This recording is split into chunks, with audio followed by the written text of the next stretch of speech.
Auto show season starts next week, and it's going to be raining cars for the next 6 months. But which new models are we looking forward to?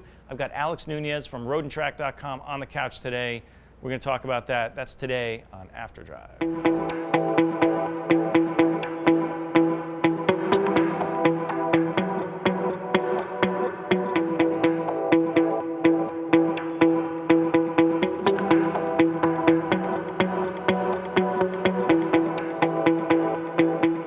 So what are the cars that are coming up that we're looking forward to? Road and Track, Alex Nunez, roadandtrack.com. Yes. Good to see you, sir. What's up, Mike? Yeah, last time you were here, we were talking about the, what was it, the Chevy Code 130R concept thing? And that whole Chevelle, Chevelle idea that could happen.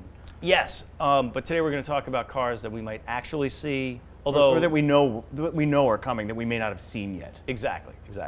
So this is the latest Road and Track. We're going to be going on this September issue, the new car issue that you guys put out last month. So new cars, this is the season for new cars. What's going on right now up through the middle of next year that everybody has to know Pretty about? much. It starts with the show season. And Frankfurt really kicks it off for real. Right. Next week. Frankfurt being the city of lights, is that what they Right, I believe. City of headlights?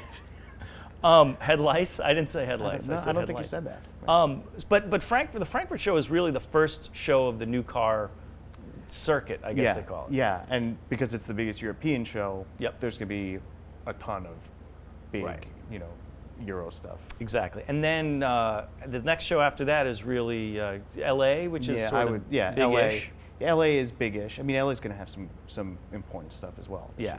And then, of course, Detroit is after that, and then Geneva, and then we go into next year. But the cars that we're and then all those cars just start trickling out, and it's just never ending. Right, exactly. But this is the time of year that everybody starts getting really excited about what's coming up, and thus you guys do your new car issues and all that stuff. So let's talk about some of the ones that we want to see that you guys talked about. But I want to mention, I'm going to throw one out there. Mm-hmm.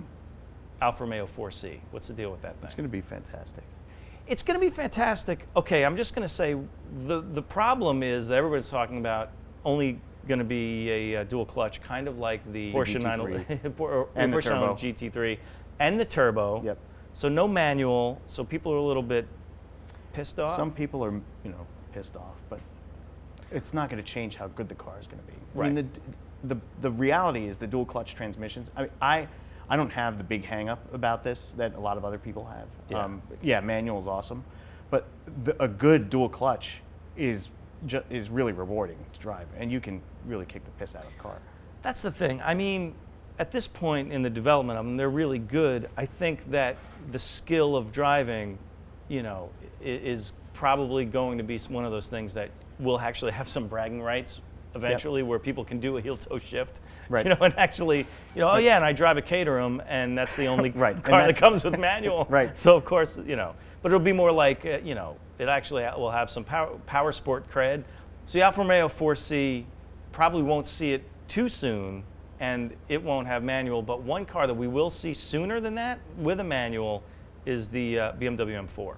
Yeah, I mean, so the reason why, there were reports saying that, oh my God, BMW is going to go DCT only with this. And our sources pretty much say that's not going to happen. And it's because the M3, the E90 series M3, throughout its run, 40% of the take rate of that car in the US was manual. And they only sold 60%, I think, of what their initial projection was. So the ratio is just massive. Yeah. There's no way BMW is going to walk away from that base of customers. No way. I mean, Ferrari was seeing 10% take rate, something like that, 10 to 15% take rate on manuals, and that's why they were like, I don't think we need to do this anymore. Right. And then there were other performance reasons. But for the M4, the business case is there. Yeah.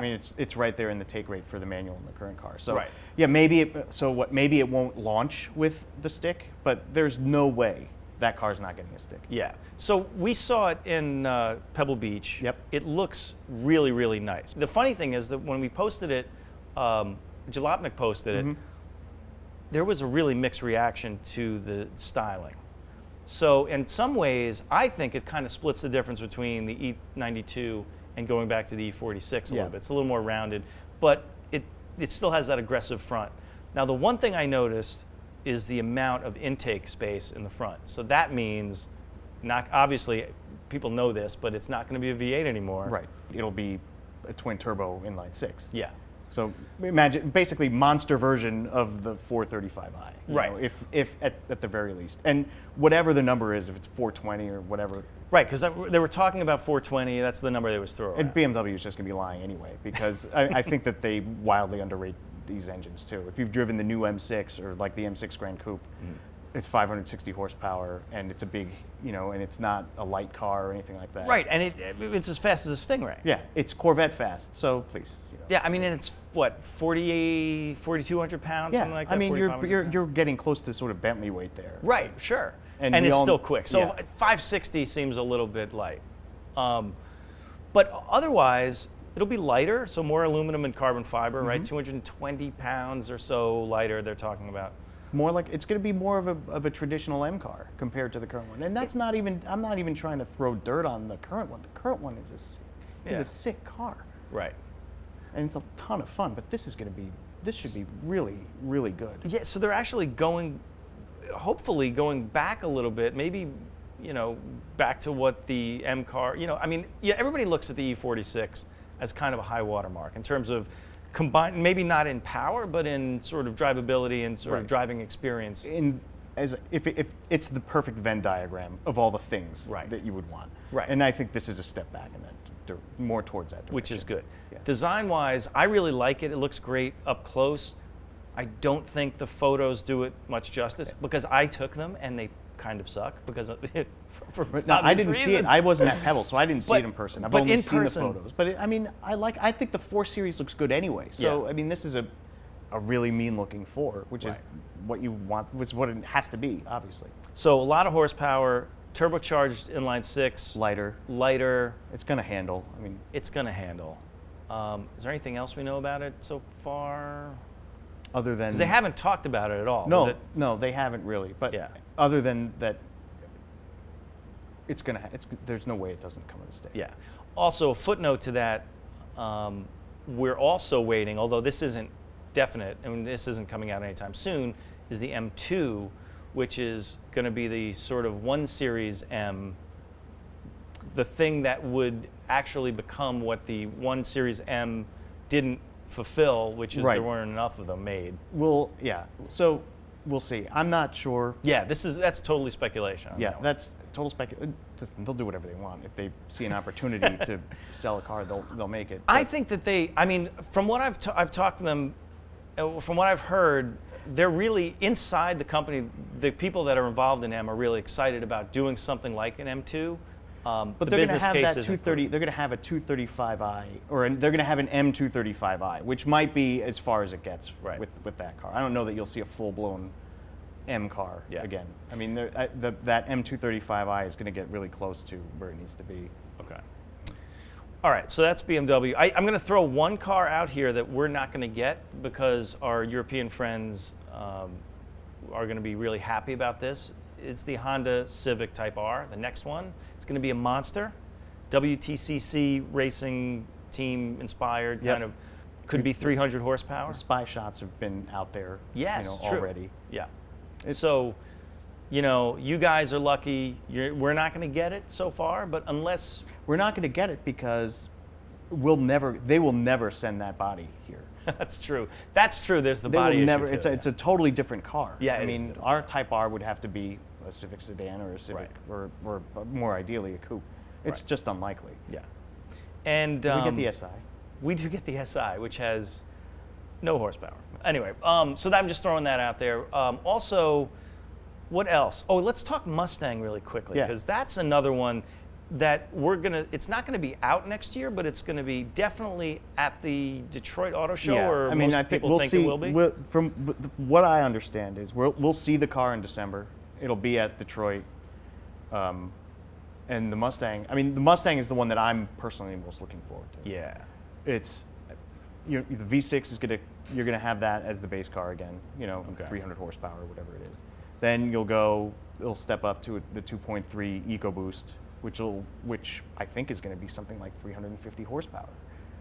Which is a middle car in between the GT and that will be the basics. sort of step up car, and then the GT is going to be a monster because the GT will basically be a Boss 302. Like what the old Boss 302 is what the GT which is was gonna be. fantastic. Right. But we should mention, right? So here's what the solid axle is going away. Yeah, It'll be probably around the same weight. roughly the same. From what I hear, it's not.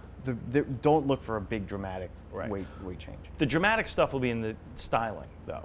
Yeah, I mean the new Mustang is going to be a much more modern, looking car. Although it's going to look like it's still going to be recognizable as a Mustang. It's not like they're going to completely run away from it, but they'll still be signature elements. But that front end is going to take on more of that now corporate Ford look, and it's not going to have like the big bumper shelf like the current one has. Well, it's not going to have those very, very specific cues from the 60s, right? Right, that's over. Yeah. The retro thing is over. The same shape is there. Wheelbase I think is going to be the same, but Well, it comes at a sort of a weird time because a study just came out recently that baby boomers are actually buying more cars than people who had used to be buying more cars, which were the 18 to 35 or 18 to 48, whatever that right. And that's what all these demo. retro muscle cars were completely aimed at from go.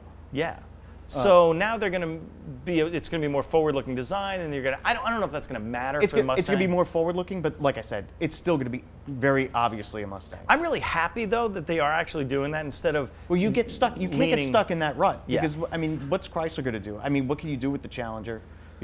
Right. Chevy, they have the front and rear fascia changes for the 14 Camaros, which I've started seeing them on the street already. Oh, yeah. And it's it's really subtle. So I mean, it'll be interesting to see where Chevy brings the Camaro when they move it to the Alpha platform for the next generation car and do all that stuff. That's I think it's probably a good idea for the brands. I mean, it's so easy to get stuck in I don't think, and crap. I think Chevy's not going to be afraid to modernize the Camaro because look at the design of the new Corvette. I mean, Yeah. they pissed off a ton of people off. People are like, oh my God, It it doesn't have round taillights. Oh, yeah, it's the that's end true. of the universe. Okay, so we talked BMW. We got Honda Type R, Mustang. What about Cadillac ATSV? Cadillac ATSV is going to be, it should be really good because the ATS is really good. Yeah. And the ATSV will finally get the engine that everybody It's true. wants for that. Yeah, it's 'cause- getting the 3.6 twin turbo, which the CTS V Sport has and the XTS V Sport has now also. Right. So it's 410 horsepower, if I remember correctly. Now that's And a lot more torque. It's like 150 pounds more. In the XTS, it's something like 150 pounds more torque at, some really low It's low amazing. rev number. Well, I mean, because the problem, I mean, I really like what they did with the ATS. Right? Yeah. I mean, I drove the 2-liter turbo, and I think I drove the 2-liter turbo. That's the only one you get in stick, Yeah. right? That was really good. The chassis dynamics are fantastic. The weak spot is the engine. So correcting that, I mean, the good thing about the ATS with the regular V6 is not bad. I haven't driven the 2-liter turbo. Yeah. I've heard people say, "Oh, it's great because it's a stick," but I've heard other people say, It's uninspiring. I mean, I didn't get to drive the current naturally aspirated 3.6. Yeah, that's a good engine. Yeah. It's a good engine in that car. I mean, that engine in an Enclave, it's like, okay, is it a 4-cylinder? What? Yeah, exactly. But twin turbo, I mean, well over 400 horsepower. I mean, definitely an M3, M4, M3. Well, I guess M3. M3, it'll be M3, because yeah. they're not going to. There's no coupe. There's no coupe. Yeah. Definitely an M3 Challenger. I mean, it's going to get closer. It's going to be there on power. I mean, it's really going to be. It'll be interesting to see how the ATS-V versus M3 story parallels the ATS versus 3 Series story because people do comparisons and it's basically goes back and forth between those two. Now I can see BMW making this new M3 good enough that nothing else is going to touch it because I don't think BMW wants to deal with any of that noise anymore. It's interesting looking at the new M4 and even the M3 and hearing about what the technology of it. I mean, the aluminum and the carbon fiber and stuff. They really seem to have taken it up a level that whatever Cadillac does, it's still going to be down a level. It's probably going to be a great car to drive. It's going to be great. Just like, the ATS, the starting point for the ATSV is about as good a starting point as Cadillac has ever had for any car. Right. I mean, I would argue that That's true. it's a better starting point than even the current CTSV had going in. Cool. I mean, the current CTSV is awesome, and that car, it's all because of the engine. It's that car, that engine is so awesome in that car. This is more of a total package going in. All right, so ATSV is something we're not going to see next year either, right? Or I have a feeling. I think we might see it sometime calendar year 14. Okay. I don't know when they're going to unveil it. It'll probably be a model year 15 car, though. I would guess, yeah. All right, so let's keep going. What else we got? We got NSX percolating. NSX percolating has been percolating for a while. Yeah. We talked a little bit about it on another show that we did, but just quickly, V6 hybrid made in Ohio. It looks really good in the current really concept good. form. Yeah, and I think that's what the car is going to look like. Yeah. For the most part. But that's another one that we're going to have to skip a year. It's going to be 2015. Yeah, it'll be right, which means we will see it, at some point in calendar 2014. Right. So one of these auto shows we've been talking about, we're going to show up at one of these. They will have a production NSX somewhere along. Exactly. The way. And the other one to look out for is going to be the Corvette Z06. Corvette Z06. There you go. All right. So let's talk two things. Yeah. Corvette Z06 and Camaro Z28. Yeah. So here's my theory. I know now. Car and Driver had a report this week saying where they say that the Z06 is going to be a twin turbo V8, and it might get a different name, and there's other stuff going on. I think that the Z06 is still going to get the LS7 because I think that's why the Z28 got the LS7 to begin with. Because is there enough demand to keep production that engine production going just for the Z28, which is about as niche a car as there's going to be? Will it be awesome? Yes, but that is not going to be. So it's a carryover platform for that. Well, by the way, the engine is fantastic. That's one of my favorite V8s fantastic. That ever created. Yeah. It's fantastic. So Z28 will have that, and then, but the next car, the car that we don't know about completely, is the Z06, Z07. There are people are talking about. Here, the Corvette Z06, we will see. I'm guessing at Detroit. And they will also formally unveil the race car, the C7. The C7R will be unveiled at the same time. At the same time. Yes. So are they going to call it Z06? Are they going to keep that name? Or are they going to jump into the 7s? I don't know. I mean, technically, because they've never. I mean, this is like it would only match the current Z06. If you get the performance package, I think that option code is called Z07 or something like that. I mean, if you go on Corvette forums, and feel free to flame away, guys. But people that refer to Z07s now are basically talking about the Z06 with the competition package, which is the carbon, which is the carbon ceramic brakes and that stuff. But I don't think they will change the badge. I wouldn't run away from that because badge. But it's been since C5 now, as that sort of top performance model. Right. And I say that even including the ZR1 in the conversation because the Z06 is clearly the most extreme track focused one of all. The ZR1 is completely insane, but the Z06 is the better car. It the really Z06 is also the Z06. That's not afraid to punish you. No, it's not. No, it's not. It'll swap. And think about the starting point. You have a lighter Corvette going in, a better car in every measurable and tangible respect according to everybody that's driven it so far. Yeah. So that's a pretty exciting thing. It'll be cool. It'll really be interesting because don't forget the great thing about the Z06 was also the aluminum chassis. The chassis was different than the base chassis. Right. Now the base chassis is just as good. Yes. And not just chassis, I mean, frame. I mean, whatever. Everything. No, the whole I mean, structural components. The new Corvette is such a better car. Yeah. So it's on par or better than the current Z06. So drop that monster engine in. I mean, it's going to be amazing. It's going to be fun. All right, so Z28, where does that? Okay, so that's got the same. Yeah, I think that is launching. That's a limited edition model, and that's pretty much. Yeah, and that's I mean, it's a stripper. It's going to be really fast. It's going to be track focused. Totally track focused. You know, I mean, I love the attention to detail in stripping that car. It has halogen lamps because they're lighter than than the Xenon. There's no sound insulation. You know, AC is deleted by default. You have to add it as an option. And the only reason it has the radio is because they need a speaker for the door chime. That was a great. Yeah. That was a great detail. It was like, oh yeah, how are we going to get a door chime? Well, I guess we got to have a radio. And then it has that engine. I mean, that's gonna be so much fun to drive. Yeah, that's going to be the Boss 302 Mustang. It's going to be that's going to be the Boss 302 killer. It is. And although, you know, once the Mustang comes out and everything is as good as the Boss 302 was, perhaps. Well, I mean, this is the arms race. I mean, think about it. You're at the end of the current Camaro for all intents and purposes. Yeah. It's got a couple of years left, and then it'll be time for the new car. That's true. Okay, so is that it? What else we got? I mean, you know, obviously you guys have been adding. If you go to the Facebook page, we'll put a link up down in the comments. Have been adding a lot of cars that they want to see. I'm going to just read off a couple because, Fiesta ST.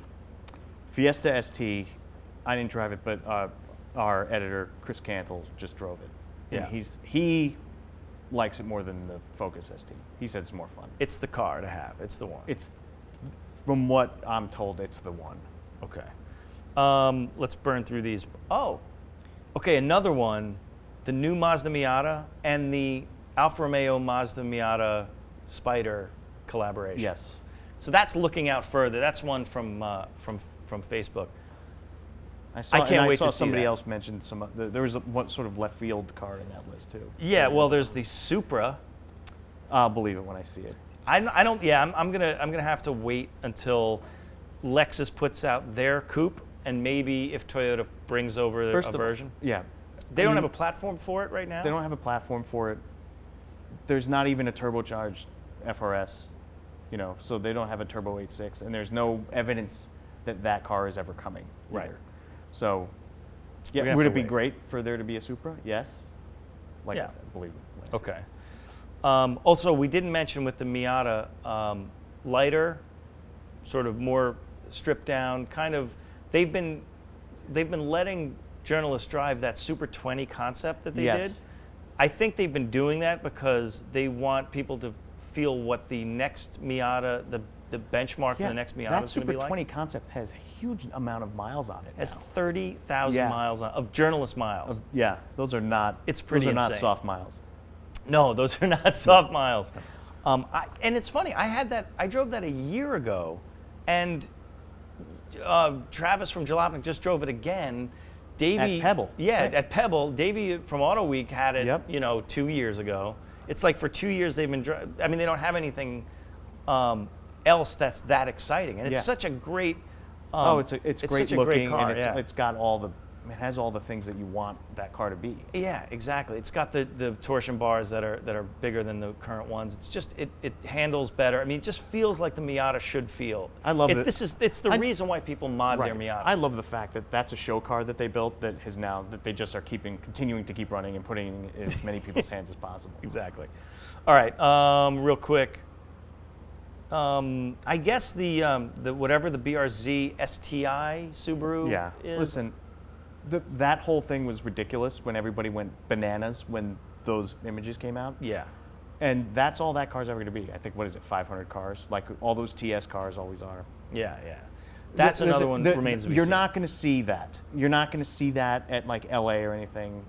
What you'll see in LA is probably going to be the new WRX. I mean, right. Those have to start coming out. It is time now to see those cars. So WRX, STI, it's,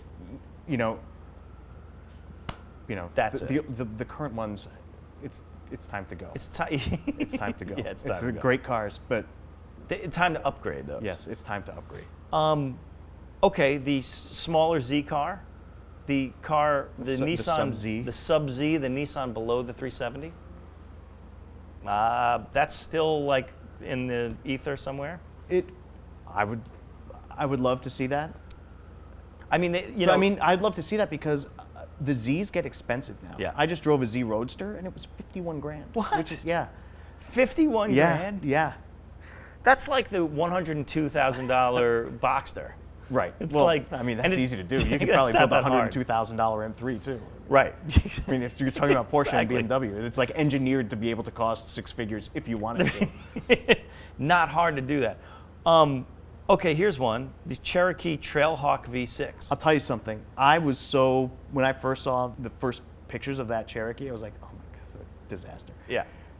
And then at New York, that Trailhawk, I personally like the way You the know Trailhawk what? looks in person. It looks much better in person. It's the Trailhawk does. And listen, Yeah, the you Trailhawk have to does. get the Trailhawk because the Limited is not good looking. It's just not good looking. But the Trailhawk with the matte black, you can get that sort of light blue, and it has the gray bottom, and it looks like it looks Jeepy and Right. cool. And you can tow your Caterham to the track. You can tow your Caterham to the track, or tow your Caterham to the shop, Or to the shop. All right, one more. The Volkswagen Mark 7 Golf Yeah. R, which we which we haven't seen the GTI yet here. Yeah, so I mean, the GTI we're not going to see. It's going to be several months, probably closer to a year before we see that. Yeah. And the Golf R will come after that, but the current Golf R is so much fun. It's ridiculous. It's ridiculous. It is ridiculously. It's the car to have. It is. It's funny. It's the city car to have. If you're anywhere where you have to be practical sometimes and just go balls out some other times, that's the car to have. Yeah, so in Ann Arbor, I don't know if they still have the Golf R, but they had a long-term Golf R, and there's a long-term Focus ST. And so the last time I was there, I drove both. And yeah, the Focus ST's engine is killer, Yeah. but the Golf R is so dialed in, man. Yeah. Yeah, the Focus ST will dust it, I think, if you line Probably, it up. But yeah. the Golf R is really, really just a really nice It's a great to car. drive. I mean, they just keep upping it. It's like almost boringly good. Right, that's the thing. Obviously, you drive the older one, they feel like there's more stuff going on in your Yeah. hand and all that stuff. But the new ones, they're just so good. They're just so dialed in and great. But there you go. Alex Nunez. Thank you, Those are the Mike. cars we're gonna look forward to, and you can see them on roadandtrack.com. Obviously, your Yes. gig. Pick up the new issue. When is this coming out? It should be out any day now. Yeah. I would say sometime this week. So if you have an iPad subscription, you'll get that issue before it hits in the States. Cool. iPad subscribers get it first. Well, in other words, Please subscribe to the iPad please edition. subscribe. Cool, thanks, man. That's After Drive for today. We'll see you guys next week. Later.